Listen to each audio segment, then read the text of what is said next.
for Campaign 94.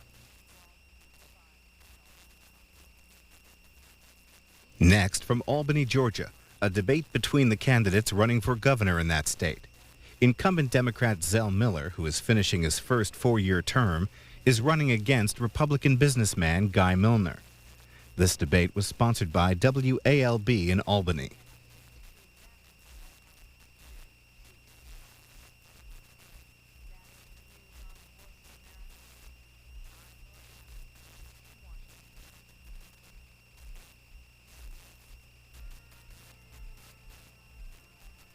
In 94, the governor's race. I'm Dawn Hobby of WALB TV. Georgians will elect a governor November 8th, and in hopes of helping you, the voter, make an informed choice, we'll hear from the candidates for governor of Georgia tonight on the number of issues in this, their third and final debate. The candidates are Democratic Governor Zell Miller and Republican nominee Guy Millner. The candidates will answer questions this evening from the moderator and a panel of journalists. The panelists are David Pierce of the Albany Herald, Lisa Carberg of WSAV-TV, and John Sherrick of WXIA-TV. The debate will consist of 4 segments. The questions in the first segment will address crime, the second segment, education, and the third segment, welfare reform. The fourth segment will be open to subjects chosen by the moderator and the panelist.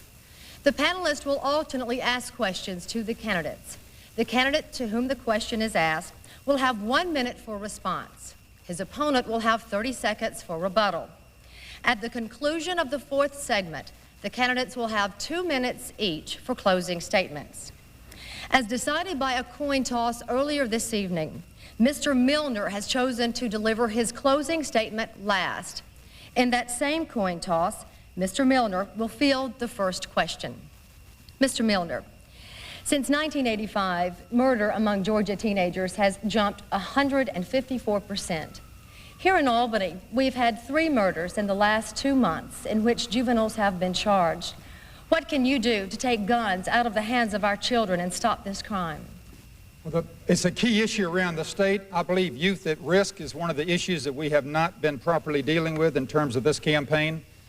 I want to see the budget for our Department of Children and Youth Services to deal with that issue of the young person at risk. I believe that the violent crime, we know that it's up 54% in the last 4 years. We know the budget for that department is up just last year, just 6%. I want us to have a very strong message in our schools that say that when you bring that gun to this school, you are removed from this school and you'll never return to this school again. I believe that our students need to have an education form that is positive, and I'm absolutely convinced that we've got to have zero tolerance in the school system. But to the point of violence, to the point of our detention centers, to the point of our boot camps, we're not doing anything to change those young lives. We've got to take that young life and we've got to direct it in the right step in life. We really don't have an option to do anything else. Thank you, Mr. Millner. Mr. Miller, you have 30 seconds for rebuttal. Let me tell you what we've already done. Here's what we have already done in Georgia to meet this terrible problem. We have made it against the law for any person under 18 years old to even carry a handgun, to have a handgun. We've also made it a felony for anyone to allow anyone under 18 to have a handgun. We've also passed legislation that tries those between 13 and 17 like adults.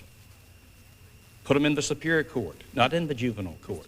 And we also have a special facility where we incarcerate these violent young criminals. Thank you, Mr. Miller. Mr. Pierce, your question should be addressed to Mr. Miller.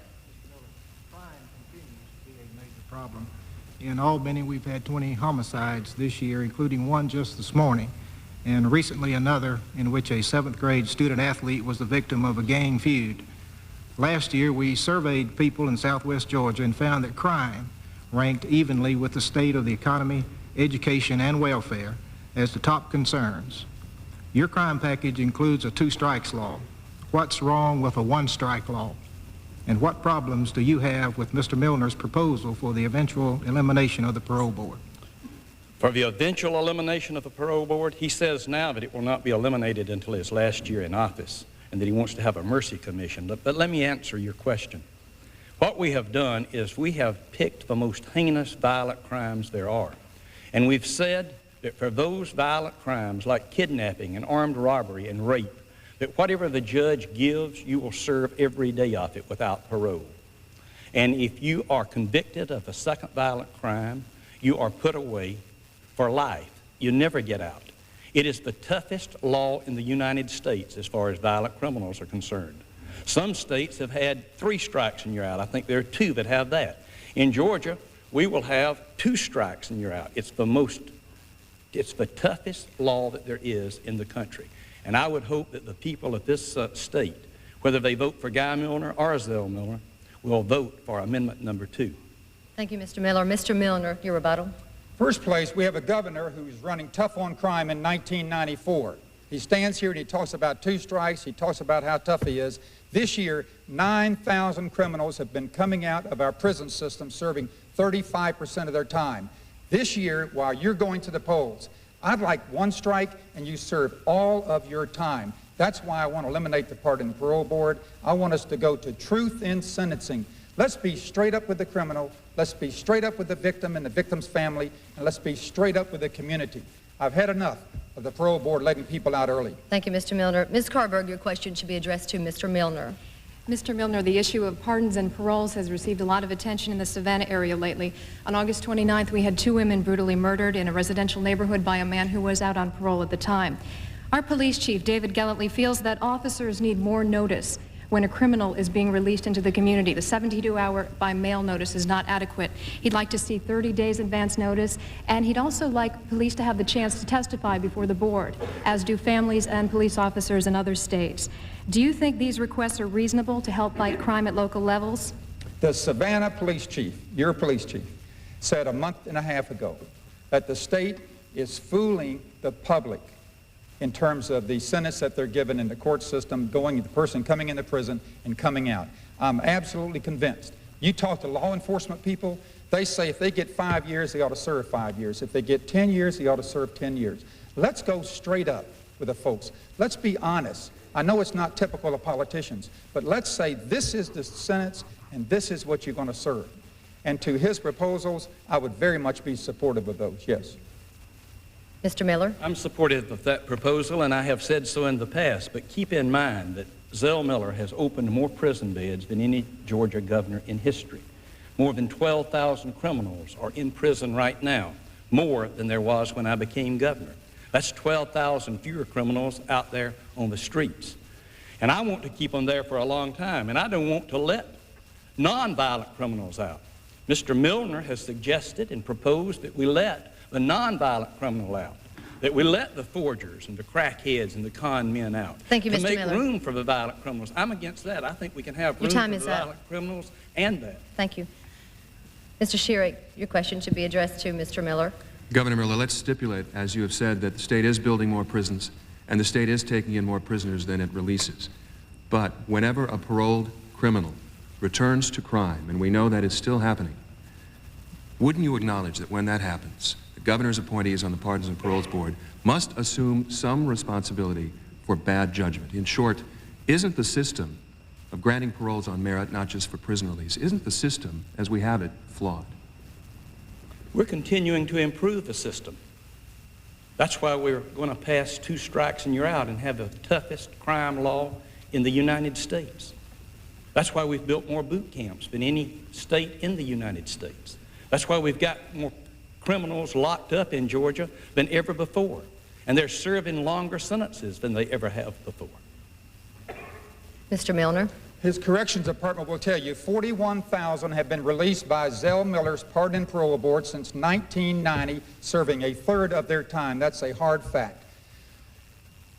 This governor has run this campaign very viciously. He's saying that I want to let people out. I don't want to let people out. I have never said that. And by the way, I have never insulted farmers or any people. I'm not a person that insults people. You don't build a business of my size. You don't get chosen by your National Trade Association as its president. You don't get positions of leadership by being a person that insults people. I don't like the ads he's running. I think it's an insult to the people of Georgia. Mr. Miller, thank you. Your time is up. Mr. Pierce. Of course you have insulted the farmers. Excuse me, Governor Miller. On July the 8th, Excuse me, Governor Miller. This is not the format. We ask that you please follow the format. Stick to the truth, Zell. I'm sticking to the truth. Gentlemen, No, sir, please, you're not. out of Yes, respect to our viewers and each other, we ask that you follow the format for this I don't debate. think you know the truth, Mr. sir. Pierce, your question to Mr. Millner, please. Mr. Millner, what can or should the state do to beef up police and sheriff's departments in rural, underfunded counties? Number one, we can fund the police enforcement training, which the governor cut out of the budget. Number two, we can cut out a lot of the stuff that we're not doing and give better training and compensation to our law enforcement community. But you know something that is an undercut in this campaign? I'm running against a person that says anything to get elected. His own floor leader in the Senate said that in Habersham County to the Farm Bureau, and he spoke to a group of educators, and he said they were planning a tax increase after this election. They don't want to talk about it. They don't want to talk to the viewers. They want to talk it in secret meetings. I'm fed up with secret government. I want to get it out in the open before the election. Governor, you tell us, are you talking about a sales tax increase or a sales tax cut? You can't have it both ways. Mr. Miller. Earth to Guy. Check in, man. We are in Albany, Georgia. We are not on Fantasy Island. I have never said that I am for a tax increase, and you know it very well. There is no secret plan for a tax increase. There is a public plan for a tax cut. I don't know where you get that stuff. I don't know. You must just dream it up. Thank you, Mr. Miller. Your time is up. Ms. Carberg, your question for Mr. Miller, please. The Get Tough on Crime stance, the effects that it would have. Have you considered it gives prisoners little incentive for good behavior, little incentive for pleading guilty. Have you considered the side effects it has on the prisons and the court systems and how they are going to deal with this? Well, whenever we first started looking at whether to do this or not, we called the sheriffs and the police chiefs and the district attorneys and the Superior Court judges of this state in. And we talked with them about whether they thought this was a reasonable way to do it and whether the judiciary system could sustain it or not. They were for it. Right now, Zell Miller enjoys the support of the majority, almost unanimous support among the sheriffs and the police chiefs and the district attorneys of this state. They support Zell Miller because they know that Zell Miller has supported them. Mr. Millner. I believe that in the prison, under the elimination of the Pardon and Parole Board, we go to a federal system, and we would have if they earn good time and are not given it, that they could have their sentence reduced by as much as 15%, but no more. Today, it's reduced by 2/3 in this state.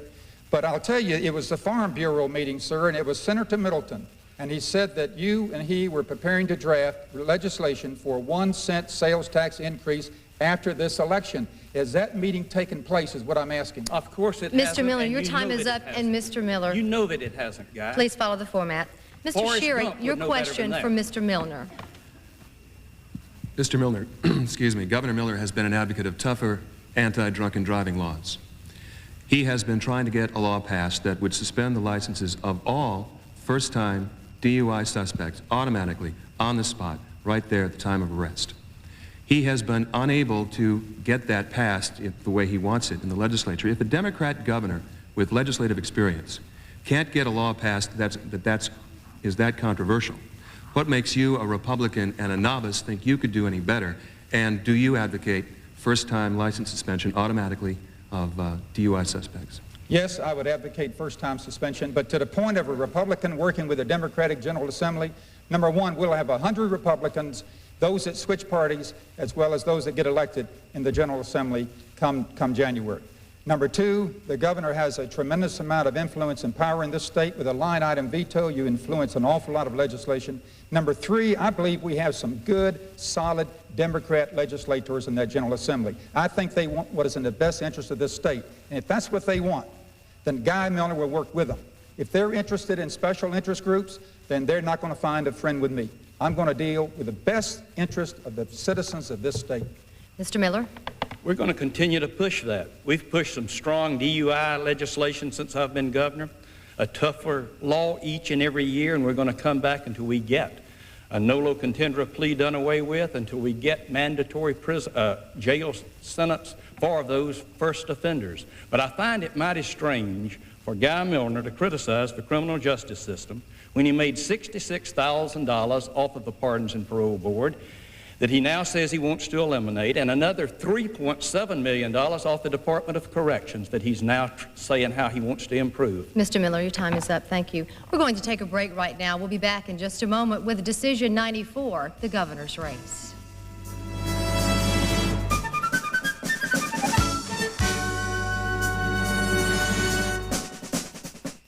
Welcome back to Decision 94, the governor's race. We continue this debate now between Zell Miller and Guy Millner with questions from the panelists on education. Mr. Pierce, your question for Mr. Miller. Mr. Miller, Georgia continues to rank near the bottom in SAT scores. What do you think is the root cause of that? And might it require fundamental changes in public school education instead of more computers and satellite dishes? Well, first of all, you don't judge how education is doing simply by an SAT score. I'm the son of a teacher. I'm a teacher myself. That's what I did before I ever got into politics. That's what I'm going to be doing a week after I'm out of politics. No one understands better than Zell Miller what education can mean to a state. It's the most important thing we can do. And I have dedicated my life to improving the quality of education in this state. I've had a lot of fights, and I've gone out on the line a lot of times trying to improve education. Let me tell you about that record. The Hope Scholarship Program is the most far-reaching scholarship program in the United States. There are 60,000 young people receiving the benefit of a Hope Scholarship right now. The pre-kindergarten program for 4-year-olds at risk, we have one up and going in every state, in every county, and we'll have reached a half of the 4-year-olds by the end of this calendar year. Thank you, Mr. Miller. Mr. Millner. Our school system, our kids are in clear and present danger. The governor said in 1990, during the debate, he said that the students going to the public universities from our system, 35% have to take remedial studies before they can enter the university system. He said he wanted to cut that in half. Today, it's 45%. It's gone the wrong way. He's had a leadership position for 20 years in this state, number 1 and number 2. And our SATs continue to be at the bottom of the barrel. I'm fed up with our education advancement under Zell Miller. I think we've got to take a new start at that bureaucracy. Thank you, Mr. Millner. Ms. Carberg, your question for Mr. Millner. This is on school funding. Many taxpayers who help fund public schools with their property taxes feel that this is an unfair burden since many don't have kids in school. The Joint House and Senate Revenue Structure Commission has spent more than 3 years studying the state's tax structure and could be making recommendations to cut property taxes and make up for that loss in education money by raising the state sales tax a penny or expanding the sales tax to cover services. Do you think all taxpayers should fund public education, or do you think that the tax burden should be shifted? I believe education is important to every single citizen in Georgia. It's important to the senior citizen because when we don't educate our young people, they have to lead a life that is not a very productive life. I believe this. I think with an education system that is at the next to the bottom in almost any academic ranking you look at. Zell Miller said 2 weeks ago at our debate in Atlanta, he said that the education system in this state was okay. No, I didn't. It needed to get better. But he said it was okay. I did not say that. Mr. Miller, please. Why don't you have your rebuttal? What? Mr. Miller, please. I believe this. I believe that the citizens of this state are fed up with us being last. Our kids are too smart. Our teachers are too good. It's not an issue of money.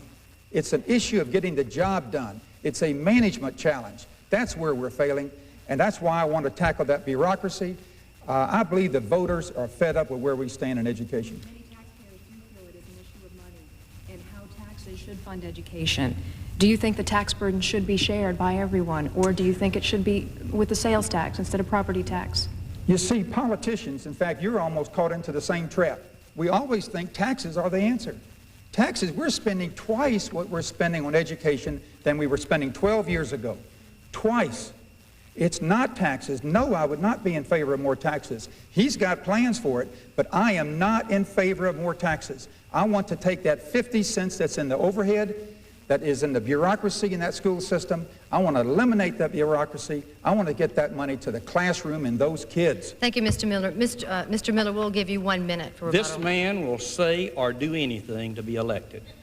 Guy Millner, you know very well that I did not say that. You said that in Vidalia, and I said that you were saying it wrong, and you kept insisting. I went back. We replayed the tape, and it is not on there. Quit saying something that is not so. There are some proposals floating around out there, like you're talking about, that would cut some taxes and raise some others. But let me state it very plainly. I think everybody has a stake in education. And I oppose any proposal that raises any tax. I oppose any proposal that raises any tax. And Guy, I don't know if you listen to country music or not, but there's a Lori Morgan song that says, "What part of no don't you understand?" I have said no over and over again, and you know it. So quit saying what is not true. Be a gentleman about this. This is pitiful. Your time is up. Thank you. Mr. Sherrick, your question for Mr. Miller. Miller. The Hope College Scholarship Program is just over a year old, and already we're hearing freshmen and sophomores who can't cut it. They can't keep up the A's and the B's they need to stay in the Hope Scholarship Program. They have to drop out and even drop out of college. As Mr. Millner pointed out, our universities have to hold remedial courses because the students are ill-prepared for college work. The students who can make A's and B's and qualify for the Hope Scholarship Program and get into college then can't cut it when they're in college. Wouldn't you say that there's something wrong with public education the Hope Scholarship Program can't fix? John, let me see if I understand this right. Are you saying that college is supposed to be easy and that you're going to make the same grades in college that you made in high school? No way. College is tough, and it's supposed to be tough. And the Hope Scholarship is not an entitlement. It's what you get for being a scholar. It's what you get for working and keeping that B average. College enrollment in Georgia right now is up 15% in the past 4 years. Technical school enrollment is up 40% in the last 4 years. GEDs are up 36%. We had 18,000 GEDs last year. Georgia right now is on the verge of really doing some significant and great things in education. And it's not just the governor of Georgia saying that. The Los Angeles Times has called the Hope Scholarship Program the most far-reaching scholarship program in the country. Thank you, Mr. Miller. Your time. Well, you had to go to L.A. to get someone to speak for it, but let me tell you about the Hope Scholarship Program. Are you for the Hope Scholarship? I am very positive about the Hope Scholarship Program. We would have never had it had you been the governor. Mr. Miller, please. Governor, the campaign's getting desperate, and I know you're losing, but let me finish my comment, sir. I want to make sure that Hope Scholar, Ms. Moderator, I want to make sure that Hope Scholar, when they go to college, they're given true hope, not false hope. What we're giving them is, John, a K through 12 education that doesn't qualify them for the college level. Your time is up, Mr. Miller. And I believe it's bringing false hope to our young people. If you had had your Excuse way, me, Governor there would Miller. have never been a Hope Scholarship Governor Miller, program. please follow the format. Mr. Pierce, your question for Mr. Millner. Mr. Millner, how would the school voucher system that you support work in counties that have no religious or private schools to send their children to? And what impact would such a system have on public education? My wife is here in the audience. She's the best-looking woman in a red jacket. Stand up, Jenny. I want to tell this audience and our viewing audience that when the governor says that I don't know about a Hope Scholarship, I began a scholarship program for a South DeKalb high school back in 1986 before the Hope Scholarships were ever thought of. My wife and I committed $500,000 of our money to give these youngsters real opportunity to go to college. I'll tell you something. We have had a system in this state that is choked by the bureaucracy. It's got them absolutely by the collar. It won't let it go. I'm going to be that bureaucrat's worst nightmare. When we deal with the education system, we're going to turn that system around. That's one of the primary reasons that Guy Millner is running for governor. I don't need the job of governor. I want to do the job that the governor is supposed to be doing. Mr. Miller. I'm not for a voucher system. I've never seen one that works. And Guy, you haven't even had the courtesy to release to Georgia's voters a comprehensive plan on how you want to improve the educational system in Georgia.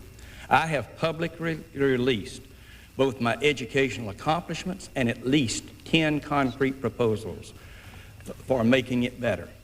And if you had had your way, there would not have been a Hope Scholarship program. You voted against the lottery. You've said you're opposed to the lottery. You say you want to have another referendum on the lottery, and at the same time, you say you want to leave it alone. Your time is I don't up, know Mr. where you stand. Ms. Carberg, your question for Mr. Miller.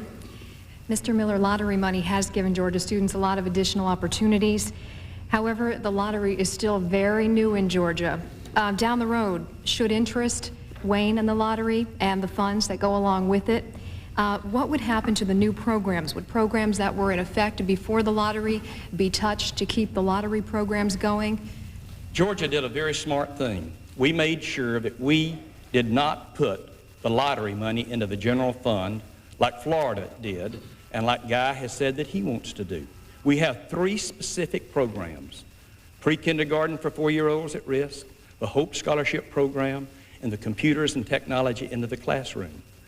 The lottery in Georgia is the most successful lottery in the history of the United States. We've been having lotteries for 200 years in the United States. We have never had one that had as good a first year as the Georgia lottery. There will always be sufficient money to do these 3 programs unless Guy has his way and does away with the lottery completely. He says now, he's been all over the map on this question, just like he has everything else, the parole board and everything else. But now he says he wants to keep the lottery, but he's going to leave it alone, but at the same time he wants to have a referendum on it every 4 years. Mr. Millner. You know, I think the viewers and I think these people here in this audience hear a political animal that is moving around. I got into politics December the 1st. He says he made a report on education. It had to be a short one, because what happens is that our SATs are next to last. We're almost the highest in dropouts in this state. We're next to the lowest in the graduating rates in this state. We're dead last in completion of core academic courses.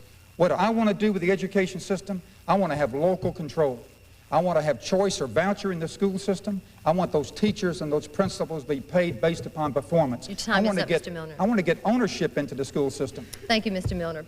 We'll take a break now, and we'll continue in just a moment.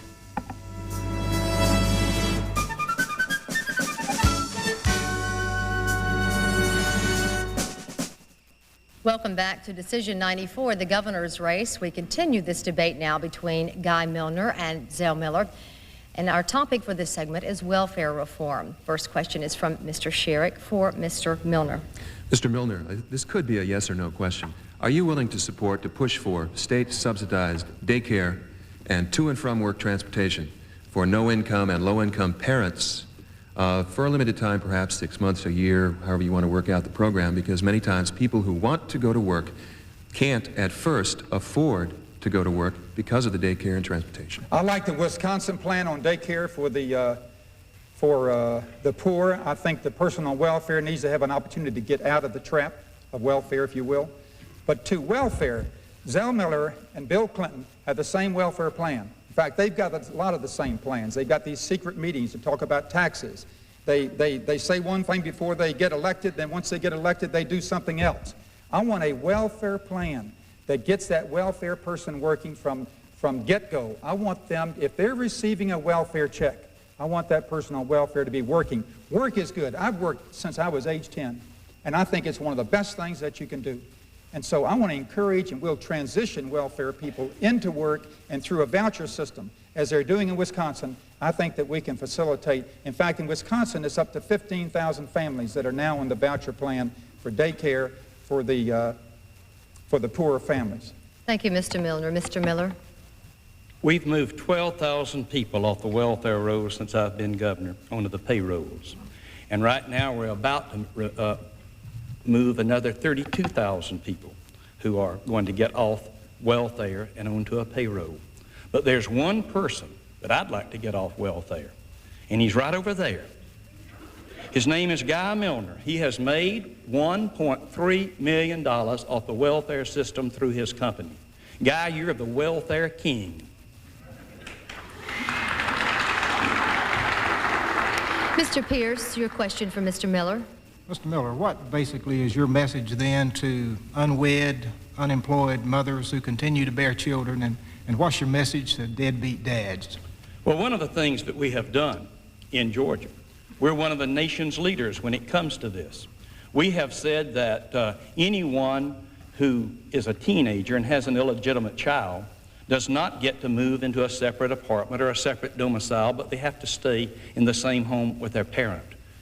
We've also said that a welfare recipient, this will begin shortly, a welfare recipient who has a child, conceives and bears a child, will not get an extra payment. The child will get Medicaid, the child will get food stamps, but the mother will not get an extra monthly payment. Working mothers don't, welfare mothers shouldn't. But coming back to Guy again, the average family on welfare gets about $250 a month. It's one of the lowest amounts in the nation. If you were to give back that $1.3 million that you have made off the welfare system, then you could take nearly 450 families off just with that. Thank you, Mr. Miller. Mr. Millner? I'd like to give my 30 seconds to you, Governor. Explain how I made that. With your temporary talent agents. Explain how I made it. Well, you had temporary talent employees working in that agency. So, see, a politician thinks that when you bill a company $1 million for your services, or when you bill a government $1 million for your services, that's $1 million profit. Politicians don't understand. Business, you have cost, and I'll tell you this, I have committed to this state that we're going to have a welfare system that has the welfare person working. Thank you, Mr. Millner. I'm tired of this political rhetoric. I hope, Mr. Moderator, we can get to the issues and forget this personal vendetta that he has against me. Your time is up. Ms. Carberg, your question for Mr. Millner. Mr. Millner, have you considered any incentives for the business community to hire welfare recipients and make them self-sufficient? I think it's important. I'll tell you something about the plan that the governor introduced. It's called the BEST program, and he's bragged about it a lot.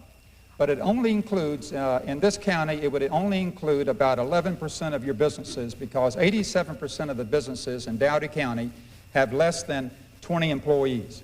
And so he has an incentive plan for companies to grow jobs. I think jobs are the answer to welfare. I believe that, I think it'd be hard-pressed in this county to tell these people here that this Mercedes plant that is now in Albany, that it wouldn't do well here, that you couldn't afford it here, because we just couldn't afford to bring it to Georgia. But you, sir, can spend $25 million to build a golf course in North Georgia close to your home. I don't buy it 1 minute, and I don't think South Georgia's going to buy it. I think jobs are the answer to welfare. Mr. Miller? Well, first of all, I'm not going to apologize one bit for helping economic development in North Georgia. I've tried to help it all over this state. And if you would keep up with what's going on in this state, you would know that we're creating new jobs in Georgia at a record pace. We're getting off welfare, but Georgia has created more new jobs than any other state in the country, except for 2 in the last 3.5 years. But let me just say, may I say this about welfare? Before I came into office, welfare cases were increasing in this state. 13,000 new ones a year. Your time is up, Last Mr. Miller. year, only 500 new ones went on. Thank you, now, Mr. that's Miller. what we're doing about welfare in Georgia. Your time is up. Mr. Sherrick, your question for Mr. Miller. Governor Millner, public assistance takes many forms, and the proposed budgets you have submitted to the legislature have advocated making the poorest and sickest Medicare, Medicaid patients pay more out of their own pockets for their medical care, even though they can barely pay for survival. The state saves maybe a few hundredths of a % out of a $10 billion budget. Why is that important to you? Well, because anyone who goes to an emergency room or who goes to a doctor should pay just a little. It should not be completely free. It's working very well in this state. As I say, look at what we are doing. The first year before I became governor, there were 13,000 people going on the welfare rolls a year. This last year, only 500 new ones went on the welfare rolls. We're doing something right. Now, Guy can run these attack commercials, and anyone can make a speech blasting the welfare system. But instead of just talking about the problem, I'm doing something about it. I've worked very hard to do it, and Georgia is a handful of states that's actually made some real reform. Mr. Millner? You're doing a lot about it, Governor. We've got a 54% increase in welfare in this state since he became governor. Nope. He said, Nope. he said that he wanted to have a chance to do #1 job. He said, if you give me the #1 job in this state, and it was at this debate 4 years ago, you give me the #1 job in this state, let me show you what I can do for Georgia. Well, he took SATs down to 49th out of 50, up next to the bottom. He's taking crime to one of the highest, and we've got one of the highest rates in terms of increase in welfare. 66,000 people on welfare since 1990 alone. Thank you, That's Mr. the Millner. increase. Thank you, Mr. Millner. Mr. Pierce, your question for Mr. Millner. Mr. Millner, under your plans for welfare reform, more people now entitled to state aid would be forced to work. Where will those jobs come from, especially in rural areas where work is often hard to find? And who would train those people for those jobs? In terms of jobs for rural Georgia, I have been, Zell brags about the industrial development for this state, but let me tell Southwest and Southeast and North Georgia that 75% of all new jobs coming to this state in the last 4 years have gone to metropolitan Atlanta. So the first issue we've got to do is we've got to deal with getting jobs broad-based. I'll be the best salesperson this state has ever had in terms of selling Georgia. But to the point of what do we do in rural Georgia with the people on welfare, I believe our private employment services can help those people find jobs. I believe that we can privatize that function a great deal and find a way in which we can get the person transitioning from welfare to work. But the most important thing about getting a person off of welfare is motivation. If you pay them more to stay on welfare than you pay them to go to work, you're not going to get them off welfare. And that's the system that we now have under Zell Miller. Thank you, Mr. Millner. Mr. Miller. I will rank my welfare reforms up with any state in this country. We've made welfare recipients take a minimum wage job or they'll lose their benefits. We have started a pilot program that makes welfare recipients do community service work in exchange for their benefits if they don't work. Now, as far as what you keep saying about job creation, Guy, tell me one state that has done better than Georgia in creating new jobs in the last 3.5 years. Thank you, Mr. Miller. Your time is up, and please save your remarks for your closing. Sure. Ms. Carberg, your question for Mr. Miller. Mr. Miller, you mentioned a handful of other states were looked at for welfare reform. We can learn from other people's mistakes and their successes. I'm sorry, I can't hear you. I apologize. Okay, I'll speak up. On the subject of welfare reform, we can certainly learn from other people's mistakes and their successes. You mentioned a handful of other states were looked at, their welfare systems. Can you name some of those other states and a few specific things that we got from those states that have helped in your efforts of welfare reform? Well, 2 of the states that have done some of the things that Georgia have done, 3 of the states, Wisconsin, New Jersey, Michigan, and some of the things that we got from them, they have copied some of the things that I've done, and I've taken some of the things that they do. But in order to get any kind of significant welfare reform through, you see, you have to get a waiver from the federal government. And that's not always the easiest thing to do. But the family cap, I think Georgia's about 1 of 3 states that has that. As far as the teenagers having kids and having to stay in their parents' home, Georgia's 1 of about 5 states that have that.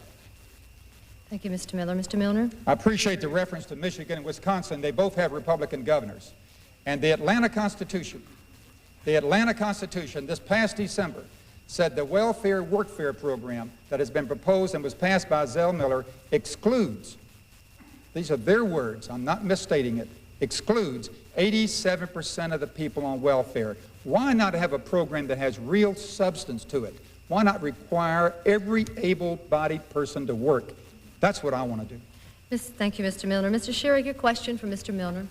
If the proof is in the pudding, I'm confused about statistics. You said that since Zell Miller took office, we've got a 54% increase in welfare. Where are you getting those numbers? And they don't jive with what he's saying about reducing the new welfare recipients every year. Well, there's a lot of things that don't jive with Zell Miller. He promised he'd run for 1 term, and that didn't jive. And he promised that he would take the sales tax off food back in 1990, and that hasn't jived yet. And there are a lot of things. I'll tell you, my numbers are coming from the State Department. I'm getting my numbers from his own departments. It's in their annual reports. They publish it for the whole public to read. It's pretty easy to get, and I'm talking about the number of recipients is up 54%, welfare recipients in this state since 1990, John. In fact, welfare is almost an entitlement for some people. And frankly, I do not believe that the welfare person wants to stay on welfare. They want to get off of welfare, but we don't help them do that. We have policies and rules that keep them within welfare. We've got to find a way to transition them to real work. It's 28% of our budget. Thank you, Mr. Millner. Mr. Miller? The Atlanta Constitution said that he's using a percentage for the entire Division of Family and Children Services and not just the AFDC. That's where he's getting that. The facts are these, that we have moved 12,000 people off the welfare rolls and onto the payrolls, and we're about to move 32,000 onto the payroll and off the state.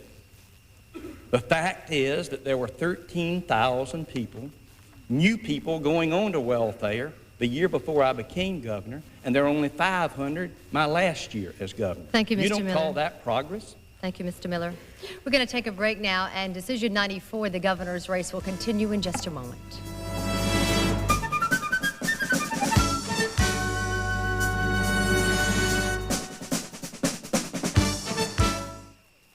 Welcome back to Decision 94, the governor's race. We continue our debate now between Georgia Governor Zell Miller and Republican nominee Guy Millner. This segment is open to topics chosen by the panelists. Our first question is for Mr. Miller. The 1996 Olympics and the focus on Georgia will no doubt draw attention to and criticism of our state flag. Faced with this, will you renew your effort to change the Georgia flag? No. Okay, Mr. Millner. Zell, unfortunately, has made so many promises in his career as a politician. It dates back to in the mid-'60s. And we have, one of the reasons that only 50% of the people vote in this country is that there's no confidence in politicians because they don't know how to be straight up with you. The Olympics is the greatest opportunity this state has ever had. And during Super Bowl week, when we had the eyes of this country were on this state, our governor, instead of being here meeting those thousands of business people, was in the Clinton White House watching that game on big screen TV. The Olympics is important to Georgia. You need a governor that's going to reach out to the world community and bring those businesses to this state. Thank you, Mr. Millner. Mr. Pierce, your question to Mr. Millner. Mr. Millner, while Metro Atlanta grows and prospers and prepares for the Olympics, towns in rural Georgia are dying or at best hurting. What initiatives would you put forward to assure more economic parity across the state? Number one, the governor has appointed 2/3 of all of his appointments to boards, commissions, and authorities in this state while his term as governor have come from North Georgia. I want a balanced representation all over this state. Number two, I want us to set up an advisory council within counties and within clusters of counties. I want to meet with those county leaders. I want us to have a twice-a-year forum in which we can talk to the people who are there on where the rubber meets the road, so to speak. I believe government needs to get out of its offices. I think the governor needs to get out of that high office and step down, and let's walk and talk among the customers who are the voters in this state, the citizens who are paying the taxes. I think if you listen to the problems in rural Georgia, north, south, doesn't make any difference what part of the state, they'll tell you they want job development, they want a better school system, and they want some answers to crime. And when you listen to your customer, you go back committed to getting the job done. You learn it in business. Politicians never have learned that. Mr. Millner, thank you. Mr. Miller? Well, first of all, I don't know where he gets these things that he just keeps spouting.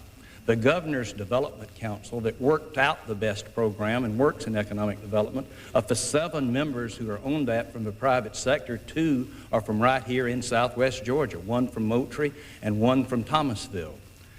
I don't know how to deal with a person that just keeps putting this kind of stuff out.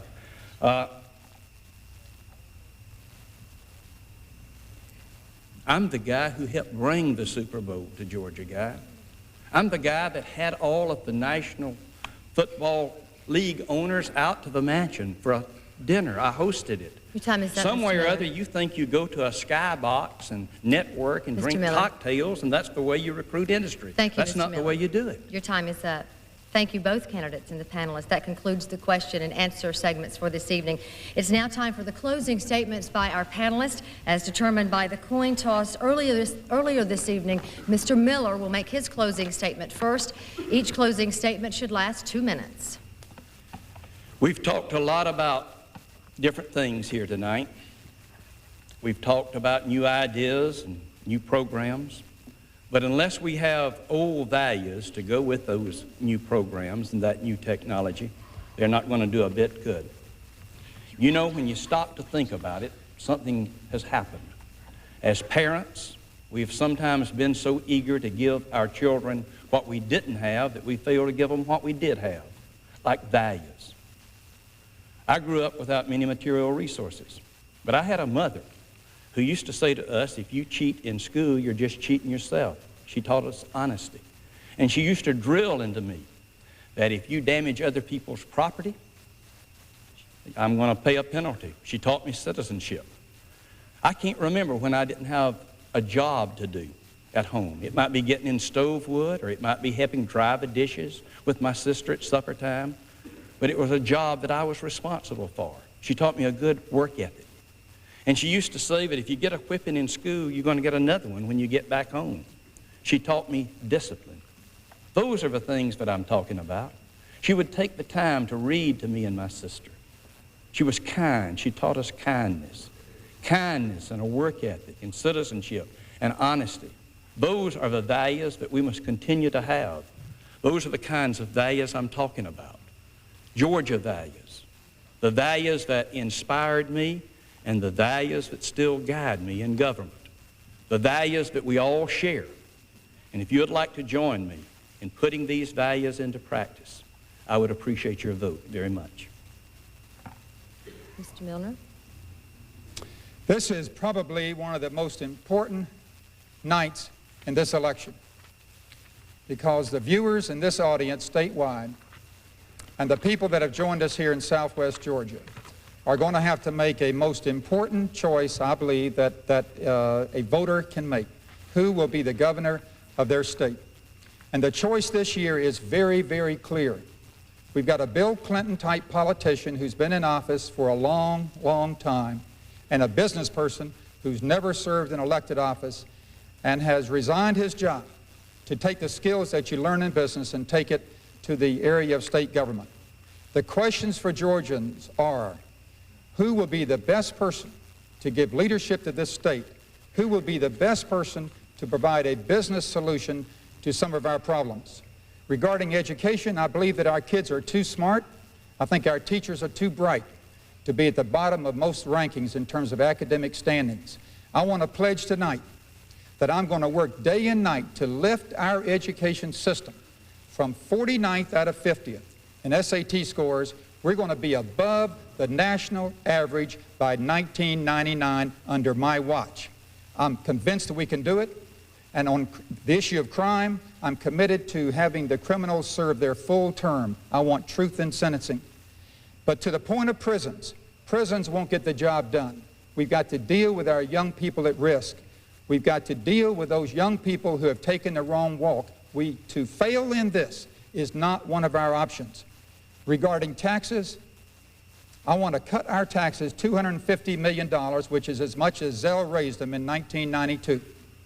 And I want us to also push hard for a constitutional amendment that will limit any tax or fee increase to voter approval. And I want a constitutional limitation in terms of government growth. And during the next 4 years, I will freeze state spending. I'll hold it to its present level so that you, the voter, don't have to worry about something being schemed up now and then after the election, something else is going to happen. I have chosen this in my last comment, Ms. Moderator. I do not want to take pay as your governor. I don't need the job. I want to do the job that the governor is supposed to be doing.